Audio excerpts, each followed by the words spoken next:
Oi, Olá, Marcelo. tudo bem, Nájila? Tudo jóia? Vamos iniciar então? Vamos sim. Vamos lá. Vamos iniciar então mais uma atividade do Cineclube Ismael de Jesus, que é uma iniciativa dos estudantes do Campus Goiânia, um projeto que já está aí em andamento há mais de um ano e que vem desenvolvendo uma série de atividades de formação política e cultural e lança então esta nova atividade como uma forma de, ao mesmo tempo, homenagear e também fazer uma crítica à dinâmica do mundo do trabalho. Então, estamos aí poucos dias do 1º de maio e o Cineclube traz esse filme, Você Não Estava Aqui, para que apresentemos aqui alguns elementos sobre a questão. Fomos convidados aqui, Nájila, professora de Sociologia do IFG Campus Goiânia, e eu, igualmente, professor de Sociologia do Campus Goiânia, para fazer essa discussão. Combinamos aqui que eu iniciaria a discussão e logo em seguida a Nájila entraria.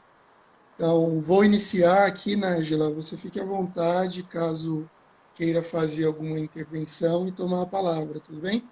Certinho. Então, vamos lá. O filme não, Você Não Estava Aqui é um filme lançado, foi um filme lançado ano passado, 2019, e que trata de uma maneira bastante crítica a questão do mundo do trabalho. Traz alguns elementos importantes para pensarmos o mundo do trabalho e a dinâmica que o mundo do trabalho acaba adquirindo ao longo, principalmente do último quartel do século XX e essas primeiras décadas do século XXI. O Gramsci tem uma leitura bastante interessante sobre essa questão, quando ele diz que a hegemonia começa na fábrica. No entanto, neste período, neste tempo histórico, esta fábrica, de alguma maneira, ela é dissolvida em todas as esferas da vida e, aparentemente, ela causa a impressão de desaparecimento. No entanto, quando analisamos, quando assistimos o filme, vemos que a fábrica está em todas as esferas da vida, literalmente. Então, um filme bastante oportuno, dada a situação brasileira, de 40 milhões de brasileiros vivendo no trabalho informal, após a reforma da Previdência do Michel Temer, quase 13 milhões de desempregados e 5 milhões de desalentados. Então, são esses que estão hoje nesse cenário de crise sanitária e humanitária, que infelizmente não podem ficar em casa, como a propaganda burguesa acaba explicitando em suas ações, né? Como se ficar em casa fosse uma opção. Esses 60 milhões de brasileiros, infelizmente, não podem ficar em casa e estão expostos aí de diversas maneiras a essa crise humanitária e sanitária. O filme, então, traz essa questão central da fábrica que, de alguma maneira, está dissolvida no conjunto das relações sociais e acaba abrindo janelas interessantes para entendermos o processo histórico, para entendermos, primeiro, a história da Inglaterra e como esses aspectos do primeiro império capitalista, de alguma maneira, influenciam a dinâmica da sociedade atual, trazendo inclusive um modelo, uma concepção, uma lógica de cidade, uma lógica de urbanização e industrialização. Este filme me lembrou muito a situação da classe trabalhadora na Inglaterra, que é um livro do Engels, de 1844, do jovem Engels, que com 24 anos trazia questões fundamentais da sociologia. Ali é um tratado de sociologia, para quem quiser entender um pouco do que é e como funciona, que traz duas questões fundamentais para entender essa nova dinâmica dessa sociedade. A primeira, a questão da Revolução Industrial, e a segunda, a questão social, como essas coisas interligadas têm um impacto na forma de vida das pessoas. No nosso caso objetivo, nós estamos aí frente à chamada Revolução 4.0, como os ideólogos do capital gostam de chamar, e obviamente essa revolução traz uma dinâmica específica do mundo do trabalho e de miséria do mundo do trabalho.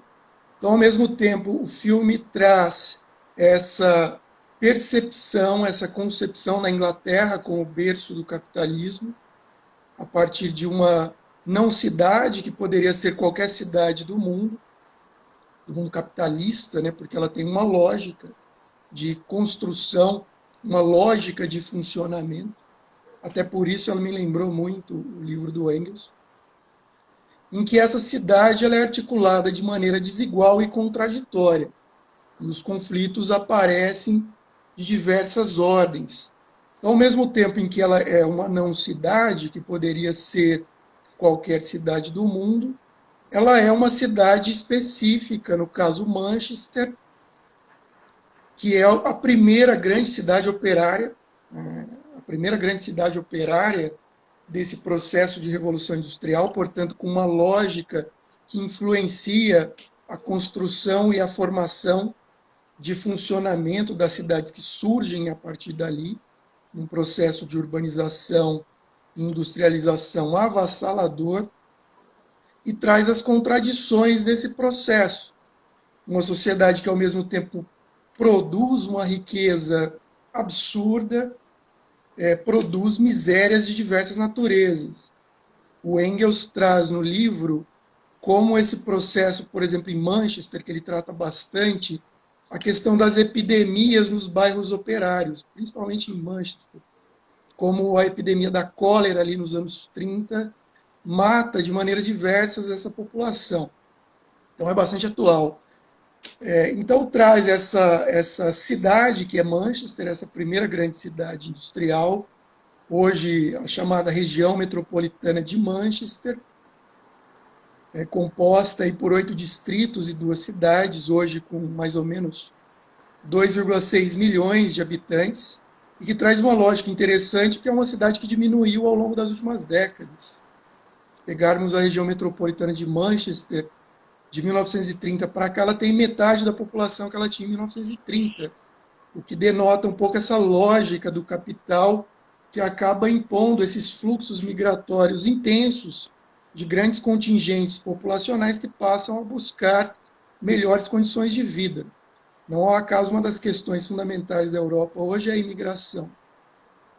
Então, traz Manchester dentro desse processo, dentro dessa lógica de desenvolvimento do capitalismo, primeiro como berço industrial, a primeira grande cidade operária, e hoje com contornos muito específicos, dentro de uma revolução 4.0, em que é utilizado um conjunto de tecnologias, de nanotecnologia, robótica, de automação do trabalho, para, de alguma maneira, organizar a produção e organizar a lógica de dominação nessa sociedade, tanto do ponto de vista político-econômico quanto sociocultural.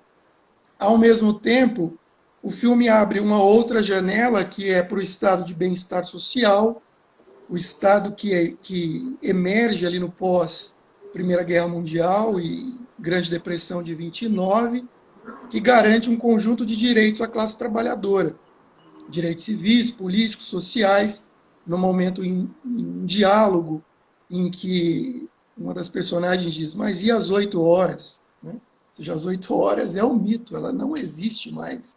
As pessoas sequer têm noção do que são as 8 horas de trabalho. Então, abre essa janela interessante, também quando vai tratar do sistema de saúde do Reino Unido, que inclusive influencia o SUS brasileiro, um sistema de saúde avançado, principalmente em atendimento primário, da saúde, que foi completamente desmontado ao longo da outra janela que se abre, que é a decadência do estado de bem-estar social via as crises do capital dos anos 70 e a ascensão da Margaret Thatcher ao poder, que inclusive fizeram um filme recentemente e a colocam como uma grande mulher, uma grande líder mundial que inspira as mulheres e todos o mundo. Uma mulher que acabou com a classe trabalhadora na Inglaterra, derrotando o Sindicato dos Mineiros na greve de 84, que também é um diálogo que aparece ali muito sutilmente naquele processo. E a outra janela que se abre é a crise de 2008, que é o ponto aí essencial para entender o que é o personagem principal, o Rick, e como ele pensa. Ou seja, do ponto de vista da construção da dominação, o Rick vive as piores agruras, as piores misérias das relações capitalistas, no entanto, as defende de tal maneira que seria impressionante para qualquer um. Se estivesse no Brasil, certamente seria um bolsonarista. Então, um cenário de crise econômica do capital profunda, que empobrece a classe trabalhadora inglesa. Ou seja, o Rick, quando perde um emprego na construção civil, na crise de 2008, ele passa a viver de bicos, passa a viver do mercado informal, e, portanto, numa lógica que o próprio Engels descreve lá na situação da classe trabalhadora na Inglaterra, em que o trabalhador ele precisa trabalhar de dia para comer de noite. Né? Ou seja, ele não sabe se terá o sustento de si, da família, nem à noite, nem no dia seguinte.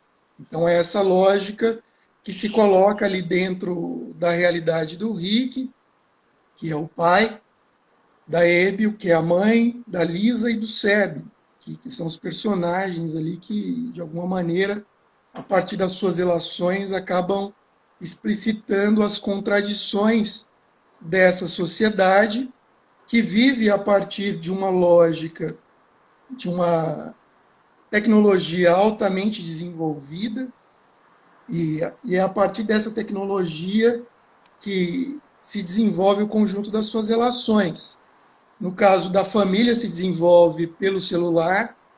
Então, o único tipo de cuidado e de contato que a mãe pode ter com os filhos é pelo celular, é dando ali instruções mínimas do que fazer, como fazer, de acompanhamento da escola e assim por diante. Ou seja, não tem o tempo do processo educativo, da formação, necessário até para aprofundar e construir os laços fundamentais de toda e qualquer relação. Ao mesmo tempo, o filme já começa com uma lógica, da qual me referi anteriormente, de que a hegemonia começa na fábrica e que ela se dissolve por todas as relações sociais, que é exatamente a lógica da entrevista. O filme começa com uma entrevista de emprego, em que o Rick ele relata rapidamente as experiências de trabalho que tem e a lógica desse instrumento do capital, da dominação, chamado empreendedorismo, na formação das pessoas. Em algum momento ele diz lá na entrevista: agora eu prefiro ser meu próprio chefe, eu prefiro ter meu próprio negócio. Né? São os MEIs brasileiros, né? Os microempreendedores brasileiros. Então já tem essa lógica de início, logo no início do filme, já tem essa concepção. O entrevistador lá em algum momento pergunta: você já recebeu seguro-desemprego? Ele diz: não, prefiro morrer de fome. Né? Então é mais ou menos essa lógica, essa forma de pensar e de construir as relações que está presente no Rick como a figura que melhor representa essa lógica, em que ele tem uma ideia, uma concepção de que é um franqueado, de que tem o seu próprio negócio. No entanto, à medida em que as relações se aprofundam, ele passa a ter a percepção de que ele não tem negócio algum e de que ele é um empregado.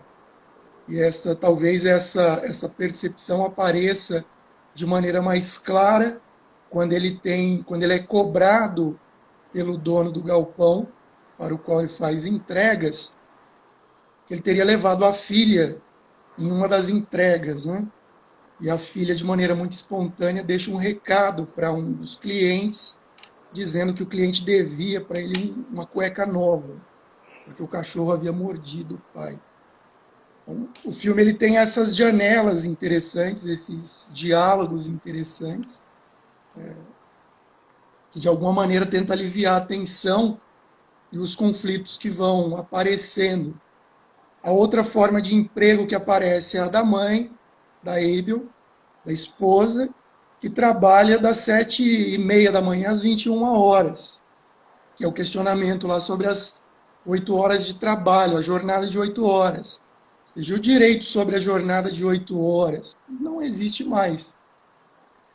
Então, ela tem essa dinâmica de trabalho, atendendo a 7 pessoas diariamente e recebendo por contratos e por visitas. Então, é uma cuidadora que contratada por uma empresa terceirizada, que passa a desenvolver ali um conjunto de relações com pessoas em situação de vulnerabilidade. Ali talvez se coloque também a questão de como é envelhecer nesta sociedade, ou seja, você se torna imprestável porque você não produz mais e é abandonado pela família, é abandonado pelo conjunto da sociedade.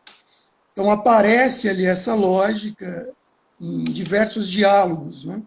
Em um dos diálogos ela coloca que uma das clientes, entre aspas, não é uma cliente difícil, é uma pessoa vulnerável que necessita de mais cuidados, né?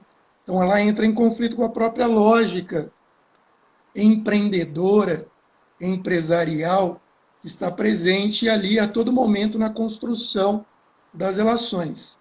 Inclusive, estamos tendo agora no campus Anápolis uma discussão de empreendedorismo em tempo de pandemia. É mais ou menos isso. O capital nunca dorme. Ele vai construindo essas relações de alienação constantemente e as estimulando até chegar ao ponto da mais completa destruição psicofísica do trabalhador.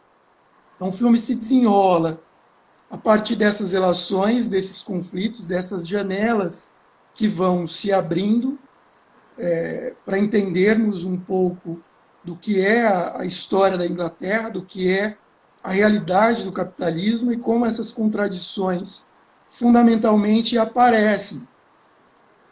De maneira bastante sucinta, no caso do trabalho do Rick, da mesma maneira que a esposa, ele tem um trabalho de 14 horas, aparentemente ele é dono do próprio emprego, né, do próprio negócio, da franquia, para usar uma linguagem empreendedora e do filme, que o filme trabalha, né? É a lógica de que você é um associado, um colaborador, e por aí vai, né? Você não é um trabalhador, um empregado que tem direitos, estabelece uma relação de direitos com a empresa. Não, você é um colaborador, um associado, que ganha à medida em que a empresa ganha, entre aspas, né? Obviamente. Então, esse discurso ali no trabalho do Rick, que é quem melhor internaliza essa concepção, de alguma maneira atravessa todo o filme. Ele trabalha ali numa entregadora, uma empresa que tem uma lógica de correios, digamos assim, entre aspas, que tem diversos motoristas, no entanto, nenhum é empregado da empresa, todos são franqueados. E ali eles acumulam uma série de trabalhos, uma série de funções. Ou seja, eles são responsáveis pelo carregamento, descarregamento, organização, conferência, listagem, cadastramento dos produtos, ou seja, eles exercem a função de diversos trabalhadores, que é a lógica da reestruturação produtiva dos anos 70, difundir a ideia de que o trabalhador precisa ser polivalente, precisa assumir diversas funções em uma lógica de liofilização da estrutura empresarial, a lógica de uma empresa enxuta, fragmentada, e que, ao ser enxuta e ao ser fragmentada, de alguma maneira redefine e redesenha a própria concepção e dinâmica da classe trabalhadora. E essas relações do Rick, assim como o celular medeia as relações da família, é o scanner que medeia as relações do Rick com essa empresa, com essa indústria que está dissolvida em todas as relações sociais que ele estabelece. E quem vai perceber isso não é ele, é a filha, na visita que eles fazem conjuntamente. Ou seja, a filha começa a ter a percepção de quais são as funções do scanner, né? Ele telefona, envia mensagens, fotografica, escaneia, assina, faz contrato com os clientes, contata os clientes, e o pior, que é o controle da fábrica lá dos tempos modernos do Chaplin. Ele bipa quando o carro para por mais de 2 minutos. Então, é a empresa controlando de maneira sistêmica o tempo e o ritmo do trabalho. E quem percebe isso não é ele, porque ele está completamente imerso nessas relações. Quem tem essa percepção é a filha, né? E a partir ali dessa relação que passa a ter com o pai, aquele momento específico, começa a pensar no que são essas relações de trabalho, o que é extremamente complicado, né? Porque o tempo do capital absorve os trabalhadores de diversas maneiras, que o trabalhador não consegue ter o tempo da reflexão, o tempo da mediação, que nesses tempos de pandemia é fundamental se entender, né? Ou seja, o que é o tempo do ponto de vista do ócio, como ele tem uma importância fundamental para entendermos a dinâmica da sociedade e as relações que estabelecemos na sociedade. Então, de maneira geral, creio que seja isso. Vou passar aqui para a Nájila continuar e fazer a análise dela. E se sobrar um tempo, a gente volta aí nas discussões. Ok. Bom, primeiro, dizer que eu estou muito feliz de estar aqui nesse debate, agradecer o convite. Já estava com saudade dessas atividades. É um filme bastante interessante, como o professor Marcelo bem pontuou, um filme extremamente atual. Muitas vezes, quando nós vemos, ou às vezes apresentamos aos nossos alunos aqueles filmes Fabris, lá do século XIX, né, fica parecendo que é algo muito distante essas relações de trabalho, né, e que isso não existe mais. Talvez não daquela forma necessariamente, mas existe aí uma atualização dessas formas de exploração das condições de vida dos trabalhadores, das relações de trabalho, e esse filme trata muito bem disso, né? Você não estava aqui, não é uma experiência agradável, uma vez que ele causa ali um incômodo para quem assiste, né? Durante muitas cenas, em vários momentos do filme, porque é impossível não se indignar diante dessas relações de trabalho, que embora não sejam novas, como o professor Marcelo bem colocou, nessas relações elas estão estabelecidas bem antes, elas agora utilizam novas estratégias, né?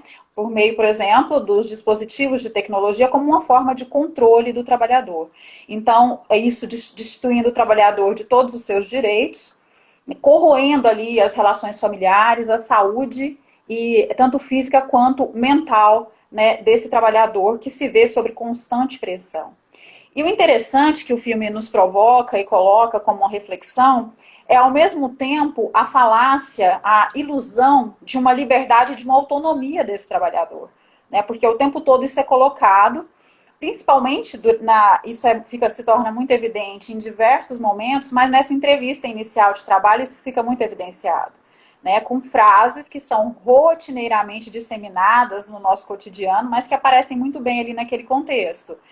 Você não trabalha para nós, você trabalha conosco, você é um parceiro, né? Essa ideia da parceria, do colaborador, daquele que faz a família, a empresa é uma família, então isso aparece muito claro. Você vai ser seu próprio patrão, você faz o seu salário, né? Basta você querer, depende de você, e você é dono do seu tempo, então você vai poder administrar o seu horário, né? Você não vai ter patrão, não vai ter que responder a alguém. Então essa falsa liberdade, essa falácia da liberdade, ela se torna muito clara, muito evidente ali no filme, e faz uma provocação muito interessante, já que esse discurso ele é amplamente disseminado no nosso contexto atual, seja aí no contexto, né, das televisões, né, isso aparece muito nesses canais de empreendedorismo, né, incentivando as pessoas, inclusive, Marcelo estava comentando que nesse momento de crise isso não cessa, as pessoas continuam com as mensagens, né, empreenda na crise, inove, ganhe dinheiro na pandemia, e várias mensagens nesse sentido. Então, isso se torna muito latente no filme e é bastante provocativo essa ideia dessa suposta liberdade. E o empreendedorismo aparece aqui de maneira muito clara, né? Essa falácia do empreendedorismo, esse falso empreendedorismo, mas que tem um poder de convencimento muito grande na nossa sociedade, né? Ele acaba cooptando e convencendo, assim como o nosso protagonista, o protagonista do filme, uma série de pessoas de que eles de fato estão empreendendo, de que eles de fato são donos do próprio negócio, né? E como que surge essa ideia desse falso empreendedorismo? Em que contexto que isso se dissemina, que isso se torna fértil, uma ideia fértil, né? E tem aí um grande poder ideológico de convencimento. Em um contexto de amplo desemprego estrutural, mundial, né? E o Brasil, claro, tá aí, aparece de maneira muito latente nesse contexto, num contexto de desestruturação das relações de trabalho, inclusive por meio da aprovação de legislações que passam a dar legalidade, caráter legal às desregulamentações do mundo do trabalho, ao trabalho intermitente, precarizado, parcial, né? Por exemplo, a gente tem aí, a partir da reforma trabalhista de 2017, uma legalização dessas formas de trabalho precarizadas, né? Que são essas formas chamadas de intermitentes, ou seja, se o trabalhador for lá exercer a atividade, ele recebe, caso contrário, não. E onde as empresas não têm o menor vínculo, não se responsabilizam por esse trabalhador, que é o caso do personagem, do protagonista do nosso filme. Então você tem um contexto de amplo desemprego, de desregulamentação, e onde o trabalho ele é visto como um custo por meio das corporações, e como tal ele deve ser cortado, ele deve ser eliminado. Então, em um contexto também onde o Estado não garante, ele reduz a seguridade social. Então, você tem um terreno fértil para que essa falácia, né, do empreendedorismo, esse falso empreendedorismo, essa falácia, essa ideia de liberdade e autonomia, ela se propague. Né, ela ganha aí a preponderância que ela tem ganho nos últimos tempos. Né? Então, inclusive, essa questão do trabalho intermitente, do contrato 0 hora, é bastante comum na Inglaterra, isso foi aprovado na Inglaterra, né? Só que lá, por meio de aplicativos, você tem uma série de profissionais, como advogados, né, enfermeiros, que se conectam ao aplicativo e podem aceitar ou não um trabalho e receber em função desse trabalho. No caso dos aplicativos de entregas, como vou citar aqui o Uber, que é um dos pioneiros, né, a Uber, que é uma empresa pioneira, você tem o quê? Você não tem nenhum trabalho intermitente, porque ali a pessoa, ela não atende a chamada se ela quiser, ela é obrigada a atender a chamada. Porque caso ela deixe de atender algumas chamadas, esse trabalhador, esse parceiro, ele é desconectado. Né? Ele não pode mais continuar prestando o serviço. Então, você tem aí essa falácia desse empreendedorismo, ela acaba culminando, inclusive, em uma demonização, acaba dando um caráter indigno aos direitos sociais, aos direitos dos trabalhadores. Marcelo pontuou uma fala interessante logo no começo do filme, quando ele é perguntado se ele já recebeu o seguro-desemprego. E ele diz, não, eu tenho orgulho, eu prefiro morrer de fome. Né? E aí você vê algo que é bastante disseminado no contexto atual, que é uma ideia de que os direitos trabalhistas, os direitos sociais, eles são indignos. Né? Então, o fato de receber o seguro-desemprego seria visto como uma indignidade. Aí você tem uma demonização, né? Um discurso que acaba sendo justificador dessa ideia do empreendedorismo, que acaba, de uma forma de demonizar mesmo direitos sociais, de dizer que aquilo é indigno. Né? Então, um trabalhador que reivindica esse direito, ele também estaria numa posição de indignidade. É muito interessante como isso aparece, né, no filme em vários momentos. direitos, né? Como esses direitos eles são ridicularizados e até diminuídos. E como isso vai sendo internalizado até pelo próprio trabalhador, porque se isso é um discurso, né, dessas corporações, que tem, claro, o interesse de diminuir direitos, ou seja, de diminuir esse custo que é o trabalho, por outro lado, ele vai sendo internalizado pelos trabalhadores e vai sendo reproduzido. Né? Então, isso você encontra essa fala e ela chama bastante atenção. O discurso da autonomia também ele é muito interessante no filme, porque ele diz em vários momentos, você é autônomo. Né? E aí essa ideia do microempreendedor individual, inclusive os motoristas de aplicativo no Brasil, eles foram incentivados a se cadastrarem como microempreendedores individuais, né? E eles são tidos como autônomos, embora não sejam.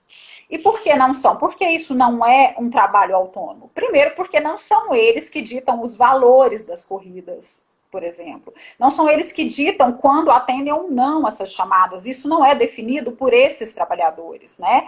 Inclusive, eles podem ser descredenciados, como eu coloquei, se eles deixarem de atender corridas sucessivas e assim por diante. Eles são avaliados por outras pessoas, que são os próprios clientes. E eles são monitorados e controlados o tempo inteiro por aquele dispositivo, por aquele aplicativo. Né? Então, se ele excedeu a velocidade, se ele parou por muito tempo, o tempo que ele está ali, quantas chamadas ele atendeu, quais foram as avaliações. Então, você tem ali diversas formas de controle social. Então, isso não é o caráter do trabalho autônomo, embora eles sejam ditos e percebidos como trabalhadores autônomos, né? Então, você tem aí essa ideia do empreendedorismo como uma estratégia de dar um caráter, e do trabalhador autônomo, né, do MEI, como uma estratégia de dar um caráter legal à desregulamentação do mundo das relações de trabalho, que vem se agravando cada vez mais.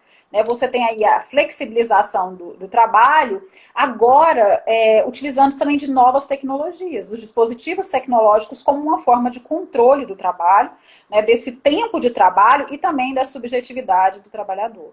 Então, você tem um aprofundamento, né, um desenvolvimento de novas estratégias para a captura dessa subjetividade e controle do trabalho. Então, o que seria aí essa chamada, né, economia colaborativa, por meio dessa tecnologia colaborativa, que são esses aplicativos, que a princípio colocam como ideia, né, a solidariedade, o desenvolvimento sustentável, aproximar pessoas, eles acabam tendo aí uma relação de exploração do trabalho, aprofundando essas relações de exploração do trabalho, né? Então, e acaba que você tem como principal característica a ausência, né, de qualquer tipo de responsabilidade ou obrigação em relação aos parceiros cadastrados ali, o que eles chamam de parceiros cadastrados, né, que são esses prestadores de serviço, né, o que mais ou menos a gente tem ali no fenômeno chamado de uberização. Uberização, porque utiliza o nome da Uber, que é uma pioneira nessas plataformas, né? Mas, na verdade, diz respeito a todas essas novas modalidades, né? Que englobam e os entregadores, esses que fazem transportes de pessoas também, né? E nesse contexto da pandemia, né? Estão aí nas ruas o tempo todo, se expondo a uma série de riscos, não só sociais, porque do ponto de vista das relações fragilizadas de trabalho, mas também fragilidade do ponto de vista da exposição à doença, né, porque eles estão completamente expostos. E esse fenômeno da uberização, ele se caracteriza também pelo fato de que todo o custo com aquele trabalho, ele é repassado ao trabalhador.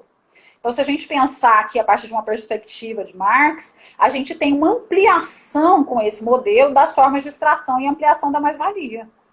Você tem uma extração, a potencialização dessa capacidade dessas corporações em extração de mais-valia.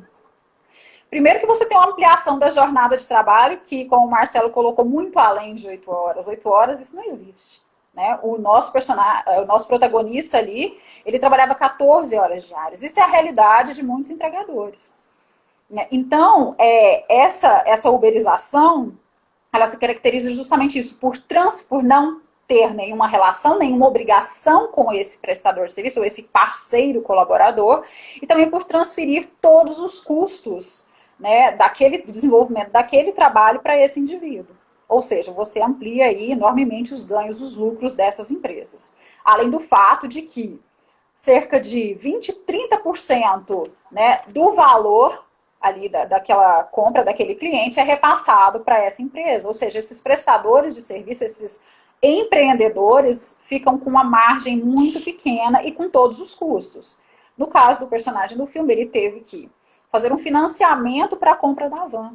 Isso impactou na qualidade de vida daquela família de maneira muito significativa, porque a esposa teve que vender o carro, né, para utilizar como entrada para o financiamento da van, para que ele pudesse financiar a van. Isso, né, precarizou ainda mais a situação dela, que já era uma situação vulnerável de trabalho, já que ela trabalha por visita, também é um trabalho não formal, né? Ela ganha se ela faz ou não. E o deslocamento, ela faz várias visitas, então ela se deslocava muito ali na cidade, e sem o carro, essa situação tornou-se mais grave ainda para ela, mais desgastante, né? Mais extenuante. Então, ele financia esse veículo, ele fica preso àquela dívida ali. Além disso, ele é responsável pelas multas, tem uma cena que ele toma uma multa, ele é responsável por aquilo, ele tem que arcar com esses custos, combustível, né? Tudo que ele for necessário ali para a reprodução daquele trabalho vai ser arcado pelo próprio trabalhador, né? Então você cria uma estratégia que você repassa todo o custo para esse indivíduo, né? Que tem aí essa percepção, essa ilusão de que naquele trabalho ele é o seu próprio patrão e de que ele não deve nenhuma satisfação a ninguém, de que ele é livre, né?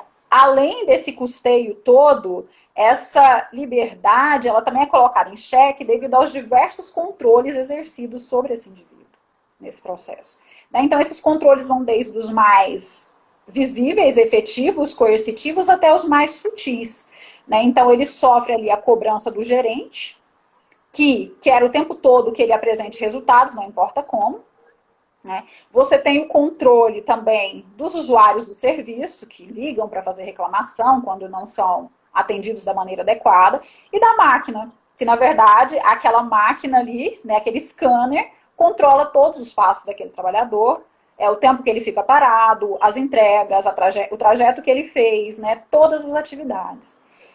E a jornada de trabalho ela é tão ampliada, ao passo que esse trabalhador, ele, na primeira cena, logo que ele inicia ali no trabalho, ele recebe uma garrafa PET. Né? O colega dá uma garrafa e ele não consegue entender muito bem no primeiro momento para que aquilo, para que serve, qual é a utilidade, porque esse indivíduo ele não vai ter pausas nem para ir ao banheiro. E depois de um tempo ele começa a entender por quê. Né? Porque ele tem que fazer tanto. As metas elas são cada vez maiores, inalcançáveis, e ele tem que cumprir essas metas. Né? Não importa como. Então, até essa pausa, né? Ele não tem tempo de ir ao banheiro. São 14 horas diárias, né, ali de trabalho, sem tempo sequer para ir ao banheiro. Isso vai sendo evidenciado e nessas cenas isso vai causando uma grande angústia. O afastamento desses indivíduos, tanto da esposa quanto do nosso protagonista, do mundo familiar, é tamanha que você começa ali começam a se desenvolver uma série de problemas familiares, né? A questão com o filho, a filha que começa a ter problemas ali de ansiedade, né? E é interessante que como ela consegue associar todos os problemas que a família está vivenciando com o novo emprego do pai. Tanto é que em uma determinada cena ela esconde a chave da van porque ela acha que se ele não fosse trabalhar, as coisas voltariam a ser como antes.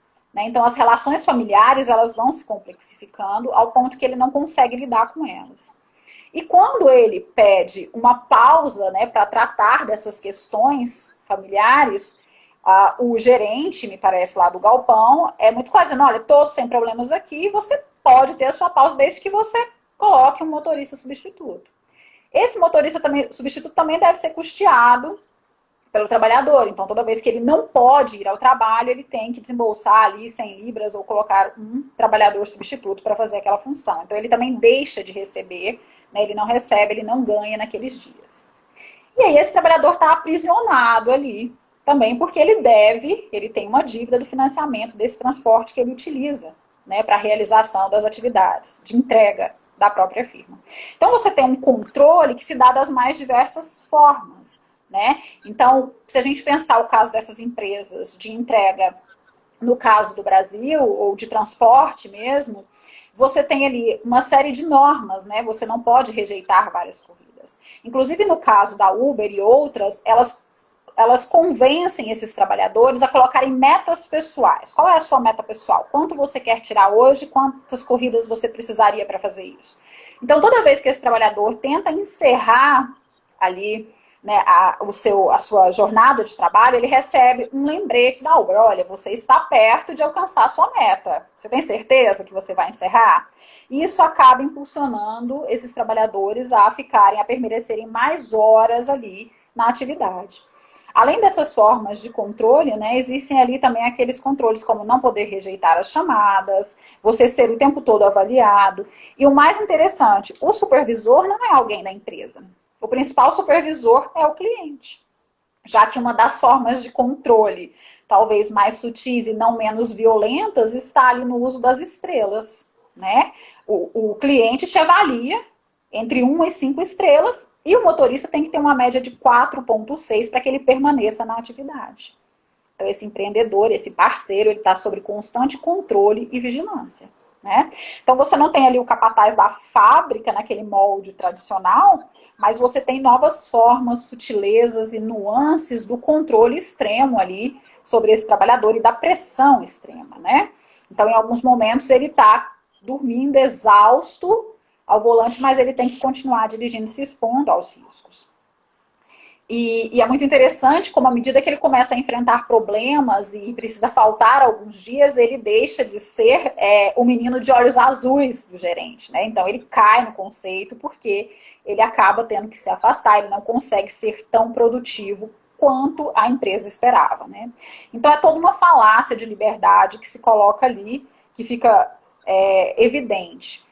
E um aspecto muito interessante, assim, que eu gostaria de chamar a atenção, que o filme coloca de maneira bastante chocante, é quando esse trabalhador, ele é roubado, né, ele tem a carga roubada, ele é espancado ali durante a execução do seu trabalho, e o que, em uma situação regular, formal de trabalho, seria um acidente de trabalho, a empresa se responsabilizaria, no caso desse empreendedor, desse parceiro, né, não há nenhum, a empresa não assume, ela não vai tomar partido nenhum em relação àquilo. Ela vai dizer, não, você é autônomo e todo o custo vai ficar sobre você. Então, ele tem ali um seguro para os celulares que foram roubados, mas em relação à outra parte da carga, ele tem que arcar.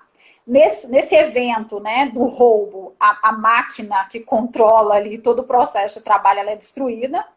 E ele também é responsável por pagar essa máquina, que vão ser 1.000 libras, né? Ele vai ter que arcar com 1.000 libras. Então, ele está no hospital esperando um atendimento ali, todo machucado. Basta você ver que ele, né, se machucou bastante, pode ter quebrado.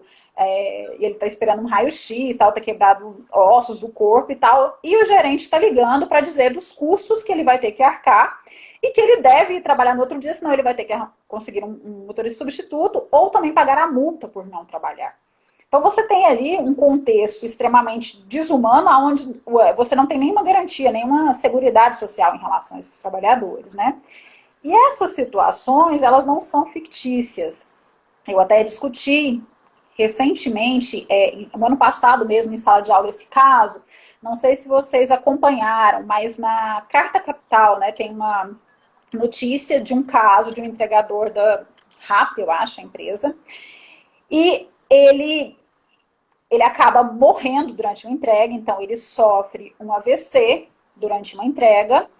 A cliente que estava por receber entra em contato com o aplicativo dizendo da situação e a empresa faz a seguinte orientação, que ela deveria encerrar aquela entrega, né, encerrar ali as entregas daquele indivíduo, para que, né, os outros clientes não ficassem aguardando, não tivessem um prejuízo em ficar aguardando aquelas entregas que não chegariam. E ele diz que quanto à situação do parceiro, a empresa nada pode fazer. Né? Então, acaba que ele só consegue ser levado depois por um amigo, depois de 2 horas ao hospital e falece. Então, essa fragilidade a que está exposto o trabalhador, e isso não são casos isolados, ela é bastante, né, comum, bastante rotineira e recorrente nesses casos. E aí, eu acho que o filme ele choca muito porque aquele trabalhador, mesmo debilitado, bastante machucado, ele se levanta e vai para o trabalho, porque ele não tem opção, né? Ele se levanta e vai trabalhar ali, porque ele deve aquela van, ele tem hipotecas, ele tem todas as dívidas ali das questões familiares, né, que eles se envolveram recentemente, do sustento da família, e ele não tem outra opção.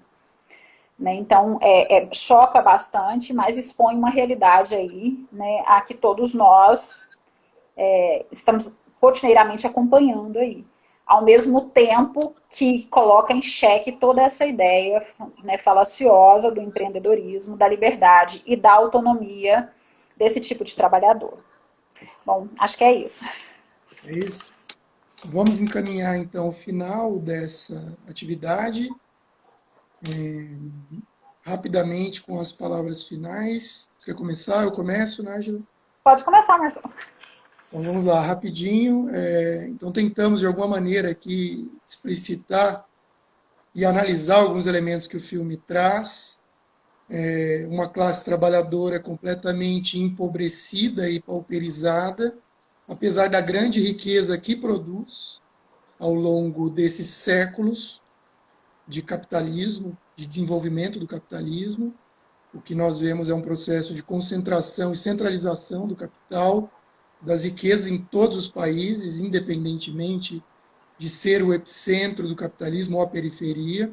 Obviamente que na periferia os efeitos são mais drásticos e a miséria é mais profunda. No entanto, num país como a Inglaterra, isso também está posto. Ou seja, uma classe trabalhadora que mora em bairros com um planejamento urbano extremamente complicado, ruas estreitas, a gente observar a arquitetura do bairro onde eles moram, né?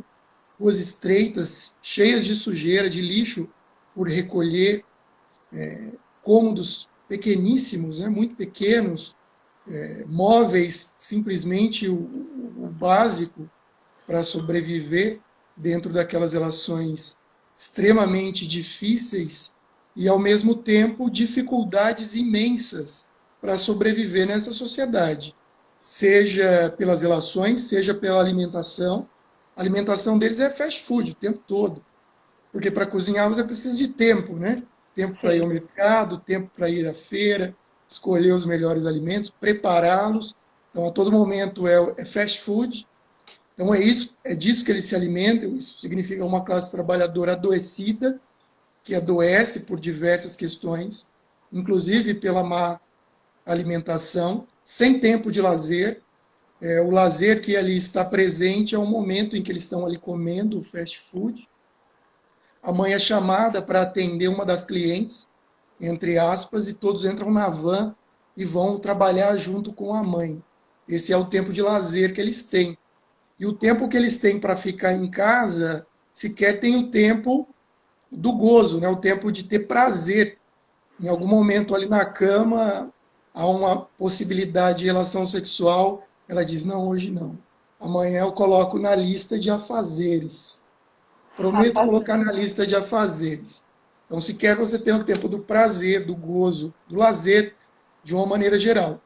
Então, é dessa classe trabalhadora que o filme busca entender, analisar e, de alguma maneira, lançar aí feixes de luz para que a gente entenda um pouco essa dinâmica. Né? Então, para quem gosta de filme de comédia romântica, Água com Açúcar, não assistam o filme porque não tem efeitos profundos, não tem mudança de cenário, ali tem diálogo e tem uma reflexão. Ou melhor, assistam, de repente se interessem.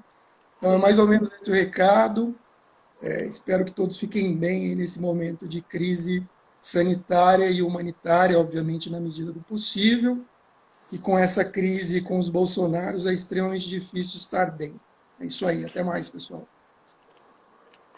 Bom, e só para finalizar, agora o Marcelo tocou aí na questão, né, do nosso governo e tal, como que essas questões elas se tornam mais complexas em determinados contextos, né? E o nosso, ele é um contexto que torna isso extremamente complicado.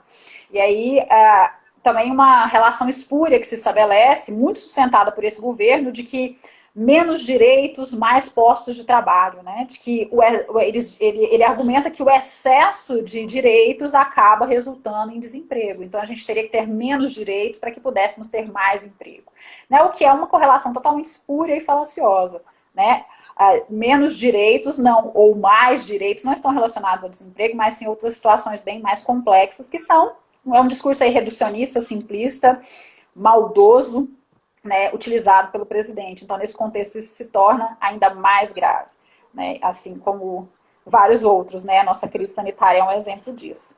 Bom, então é isso, queria agradecer, foi bom, estava com saudade dessas discussões, e nos vemos aí nos próximos debates. Até mais, gente. Até mais, pessoal.